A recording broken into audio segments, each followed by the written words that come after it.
Nabi Daud alaihi salam berasal dari garis keturunan Nabi juga, yaitu Nabi Ibrahim alaihi salam.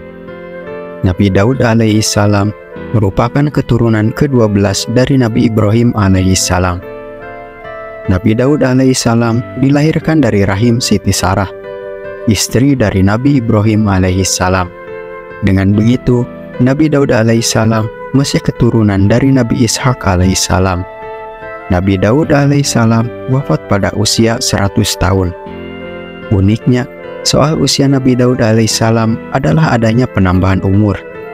Pada awalnya, umur Nabi Daud alaihissalam tertulis di Lauhul Mahfudz hanyalah sampai 60 tahun saja.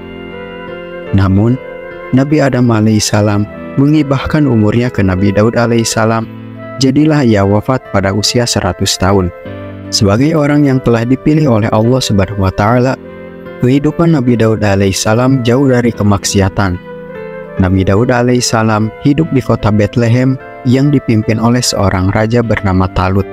Raja Talut ini nantinya akan digantikan oleh Nabi Daud alaihissalam berkat kecerdikannya melawan musuh, yaitu Raja Jalut.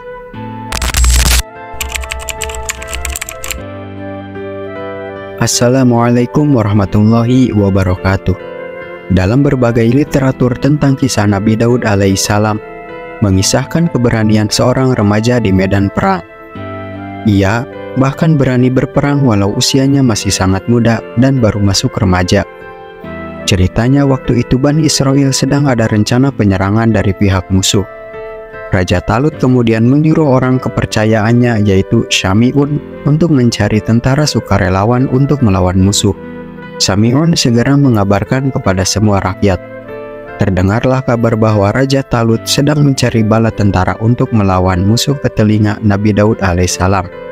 Tapi sayangnya Nabi Daud alaihissalam masih terlalu muda untuk ikut berperang, sehingga 3 kakaknya yang bisa ikut. Nabi Daud alaihissalam belum diperbolehkan untuk ikut berperang karena tergolong masih kecil dan remaja. Akhirnya, dia hanya disuruh menggembala kambing dan bertugas mengantarkan susu kepada kakak-kakaknya di medan peperangan. Ketika Nabi Daud alaihissalam mengantarkan susu kepada kakak-kakaknya, Syami'un melihatnya. Syami'un yang bertugas mencari tentara pilihan untuk melawan Raja Jalut merasa Nabi Daud alaihissalam adalah orangnya. Maka, jadilah Syami'un mengabarkan langsung kepada Raja Talut. Raja Talut menyetujui usul Syami'un mengangkat Nabi Daud alaihissalam jadi salah satu tentaranya. Nabi Daud alaihissalam pun sangat antusias menerima tawaran itu dan mempersiapkan segalanya. Nabi Daud alaihissalam selama di medan pertempuran antara Raja Talut dan Raja Jalut. Ia berperang dengan kecerdasan akalnya saat melawan Raja Jalut. Alat peperangan Raja Jalut terlihat sangat meyakinkan karena peralatannya yang lengkap. Sedangkan tentara Raja Talut hanya seadanya. Buktinya Nabi Daud alaihissalam hanya bersenjatakan katapel saja. Namun, siapa sangka dari senjata yang kelihatannya remeh itu justru membuat takjub sang Raja Talut. Apalagi ketika harus adu duel dengan Raja Jalut yang punya postur tubuh tinggi, besar, dan ditakuti oleh lawannya. Nabi Daud alaihissalam pun membuktikan dengan izin Allah Subhanahu wa Ta'ala. Beliau mampu merubuhkan Raja Jalut yang ditakuti itu. Ketika itu Raja Jalut sedang melawan Raja Talut yang secara kemampuan bertarung jauh dari level dirinya. Akhirnya pertarungan terjadi tidak secara seimbang karena Raja Talut hampir saja terbunuh. Raja Talut sadar kemampuan bertarungnya di bawah Raja Jalut akhirnya makin terdesak. Nabi Daud alaihissalam melihat itu akhirnya ikut membantu sang Raja Talut agar tidak terbunuh di tangan Raja Jalut. Nabi Daud alaihissalam memberanikan diri melawan Raja Jalut yang bertubuh besar, bersenjatakan pedang dan tameng di tangan kirinya. Sedangkan Nabi Daud alaihissalam hanya ketapel dengan tubuh kecil.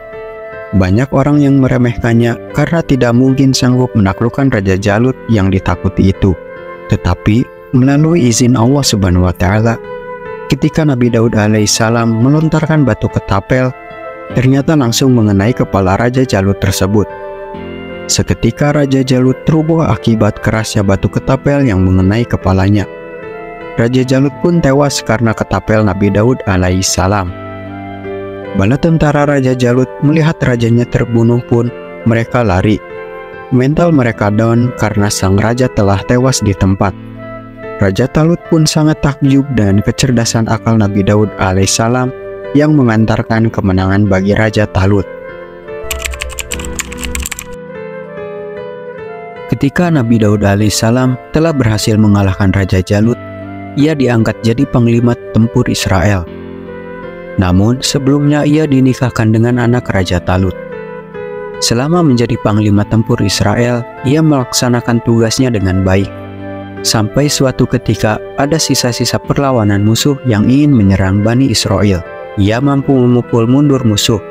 Namun sayangnya sang Raja Talut gugur di medan peperangan. Akhirnya Nabi Daud alaihissalam didapuk menjadi raja setelah drama perpecahan dua kubu ada yang memilih anak Raja Talut sebagai penggantinya. Anak Raja Talut dinilai tidak berlaku adil, sehingga terjadi dua kubu yang akhirnya dimenangkan oleh kubu Nabi Daud alaihissalam.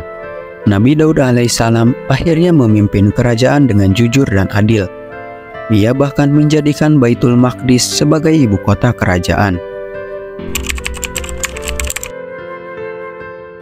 Kepandaian Nabi Daud alaihissalam terlihat ketika beliau menyelesaikan sebuah perselisihan, di mana ia berlaku adil bagi mereka yang bersengketa.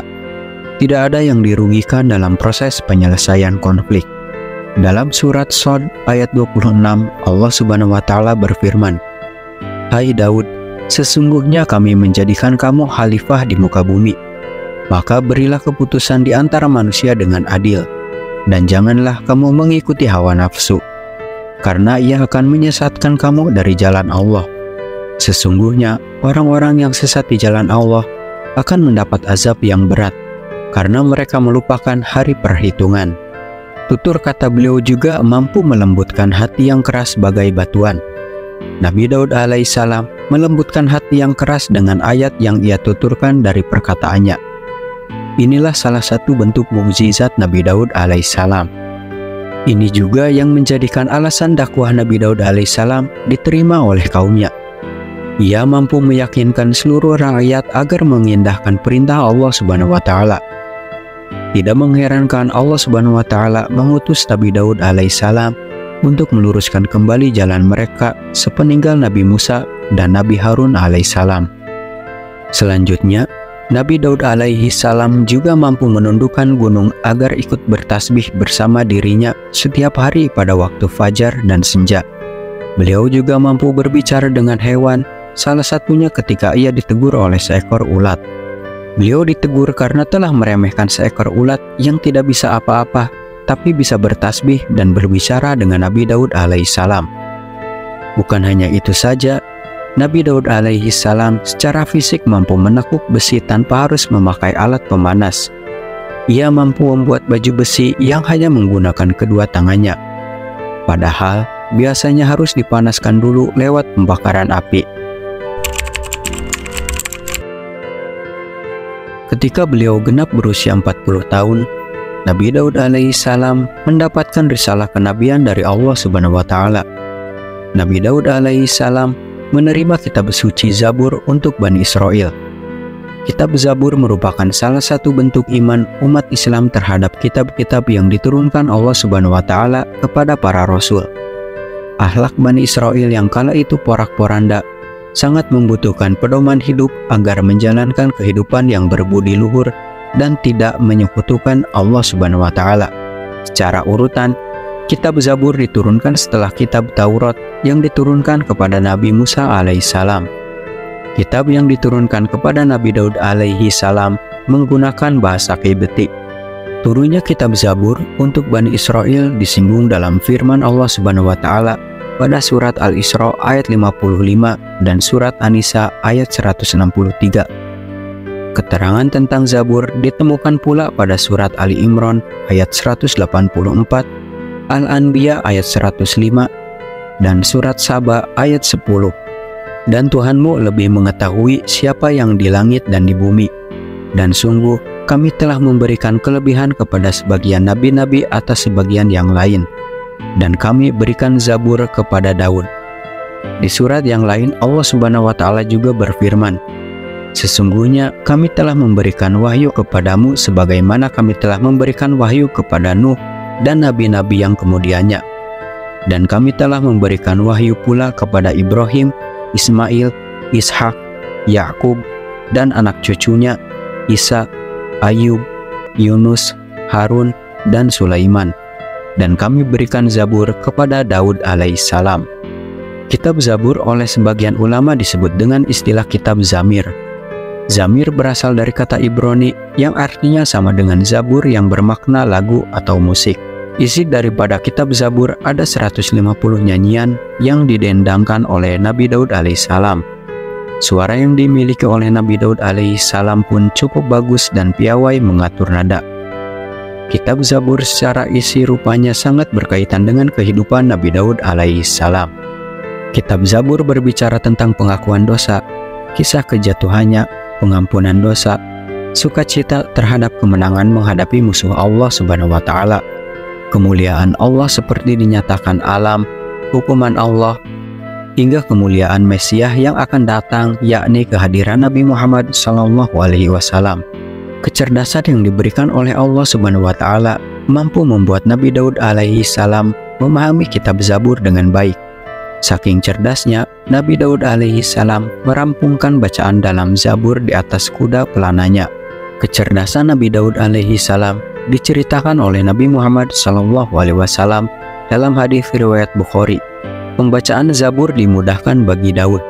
Dia sering mengarahkan agar binatang tunggangannya diletakkan pelana dan mampu menghabiskan bacaan Zabur sebelum pelana siap diletakkan. Dan dia tidak akan makan selain hasil dari kerjanya sendiri. Barakallah. Populernya puasa Daud alaihissalam yang sehari puasa, sehari berbuka dipraktekkan hingga sekarang. Beliau gemar sekali beribadah dan berpuasa kepada Allah Subhanahu wa taala. Karenanya Allah Subhanahu wa taala amat menyukai jika seseorang mengamalkan puasa Daud. Amalan puasa Daud alaihissalam dijelaskan dalam hadis Rasulullah SAW yang diriwayatkan oleh Abdullah bin Amr. Puasa yang lebih disukai oleh Allah Subhanahu wa taala ialah puasa Daud, dan sholat yang paling disukai Allah ialah sholat Daud. Beliau tidur 1/2 malam, bangun 1/3-nya, lalu tidur 1/6-nya. Beliau berpuasa 1 hari, lalu berbuka 1 hari. Hadis riwayat Bukhari dan Muslim. Sahabat awal cerita, itulah kisah Nabi Daud alaihissalam. Semoga bisa menambah wawasan kita dan menambah ketakwaan kita kepada Allah Subhanahu wa taala. Wallahu a'lam bishawab. Wassalamualaikum warahmatullahi wabarakatuh.